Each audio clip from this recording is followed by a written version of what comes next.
कश्मीर के deputy CM Surendra Chaudhary सीमा क्षेत्रों के दौरे पर हैं। सुरेंद्र चौधरी से बातचीत की हमारे संवाददाता अजय जांड्याल ने। उन्होंने कहा, क्या कुछ कहा, आपको सुनवाते हैं। भारत और पाकिस्तान के बीच अब शांति हो चुकी है, मगर लगातार जो इस वक्त ज़रूरत है वो है लोगों के दर्द पर मरहम लगाने की, जिसको लेकर लगातार सरकार के लोग जो हैं वो लोगों में जा रहे हैं। मेरे साथ इस वक्त सुरेंद्र चौधरी जी हैं, जम्मू कश्मीर के उप मुख्यमंत्री, जो लगातार लोगों से मिल रहे हैं, उन इलाकों का जायजा ले रहे हैं जहाँ पे नुकसान हुआ है। खासतौर पर इस वक्त हम नौशहरा के LOC के इलाके में। सुरेंद्र जी, काफ़ी दिनों से आप लगातार टूर कर रहे हैं, क्या देख रहे हैं? कितने बुरे हाल में लोग हैं, खासतौर पे जो जिनके मकान गए हैं, जिनके अपने घर के सदस्य चले गए? देखिए, ये दुख बॉर्डर का दुख है, ये दर्द बॉर्डर का दर्द है।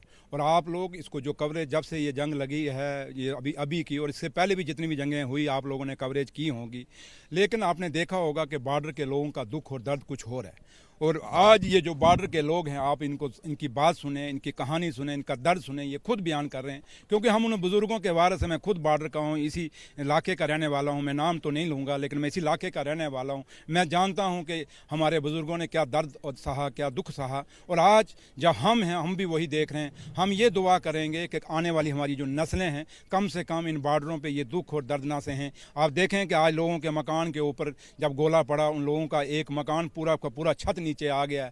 ये कौन इतना क्या, अब क्या ये दोबारा मकान खड़े हो सकेंगे?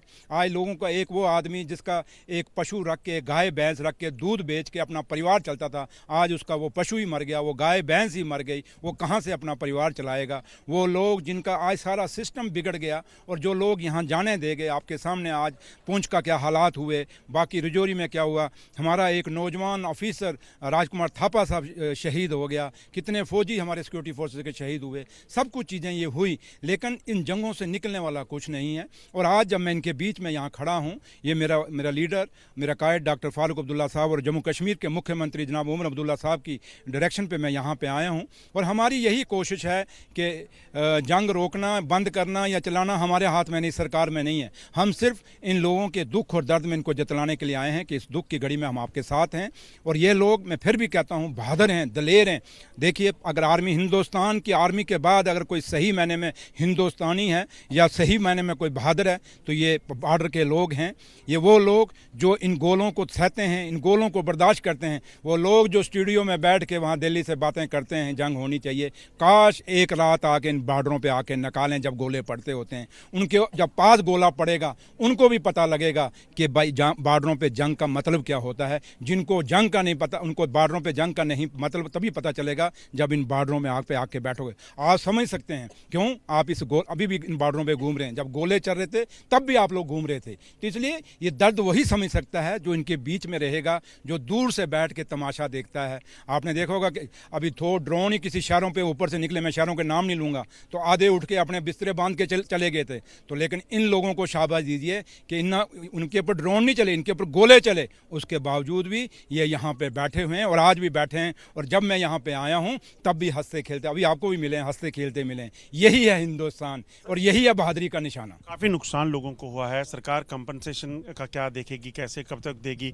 और जिस तरीके से हालात हैं अभी, क्योंकि पूरे तरीके से शांति कहीं नहीं जा सकती, तो लोगों को क्या हिदायतें दी गई? नहीं, उम्मीद करेंगे, क्योंकि हिंदुस्तान के प्रधानमंत्री मोदी साहब ने भी कहा ये युद्ध का नहीं है, उन्होंने खुद कहा, और पाकिस्तान खुद मानता है कि नुकसान बड़ा हुआ है। तो उम्मीद करेंगे कि अब ये शांति बहाल होगी। लेकिन जहाँ तक मुआवज़ों का ताल्लुक है, मेरा आने का मतलब यही है, मेरे ऑफिसरान मेरे साथ हैं सारे, मैंने उनको डायरेक्शन दे दी है। और जो भी मुआवजा हम यहाँ से, क्योंकि लोगों की सबसे बड़ी डिमांड यहाँ बंकर्स की है और कम्युनिटी बंकर ठीक है, लेकिन यहाँ सबसे बड़ी डिमांड जो आपने भी देखी होगी, लोग कहते हैं हमारे इंडिविजुअल बंकर होने चाहिए, क्योंकि ये पहाड़ी इलाका है। जब गोला शुरू होता है तो आप कम्युनिटी बंकर में सारे दौड़ के नहीं पहुँच सकते, तो इसलिए इंडिविजुअल बंकर की बड़ी ज़रूरत है। सरकार ने पहले भी दिए थे, लेकिन वो बंकर कुछ जो हमसे पहले कुछ लोग थे यहाँ पे लीडर, जिन्होंने पिक एंड चूज़ किया और अपने घर में ही बनाया।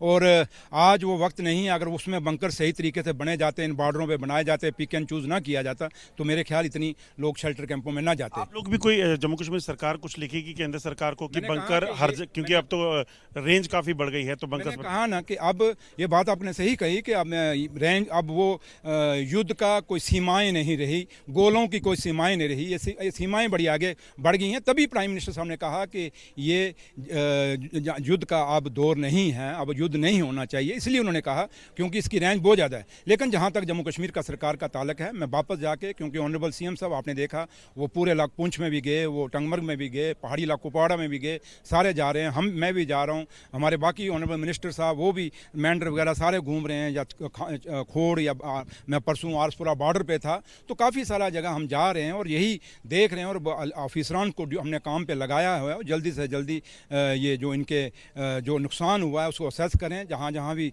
नुकसान हुआ वो हमें देंगे, उनका मुआवजे का उसके बाद ही होगा जब वो पूरी असेसमेंट आएगी, क्योंकि लोगों के घर तबाह हो गए हैं। उसके बाद जो बंकर्स हैं, इंडिविजुअल बंकर और कम्युनिटी बंकर, उसके लिए भी ऑनरेबल सीएम साहब से हम बात करेंगे। उसके बाद देश के होम मिनिस्टर साहब अमित शाह साहब से चीफ मिनिस्टर साहब मिलेंगे, बात करेंगे, और ये चीज़ें जो हम कह रहे हैं ये ज़रूरी हैं। लगता है अब शांति हो जाएगी जिस तरीके से चल रहा है, क्योंकि अगर वापस हालात वैसे होते हैं पाकिस्तान पे भरोसा तो नहीं किया जा सकता। मैं एक ही बात कहूँगा कि जो आपने खुद बात कही कि अब गोलों की कोई रेंज नहीं है, और ये लोग सरकारें भी समझ गई हैं, और मेरे ख्याल अब ये जब रेंज बड़ा है तो अब सरकारें भी सोच समझ के ही जंग करेंगी। जो लोग बैठ के बातें करते हैं शहरों के, मुझे लगता है अब वो जंग की बात नहीं करेंगे। उन्होंने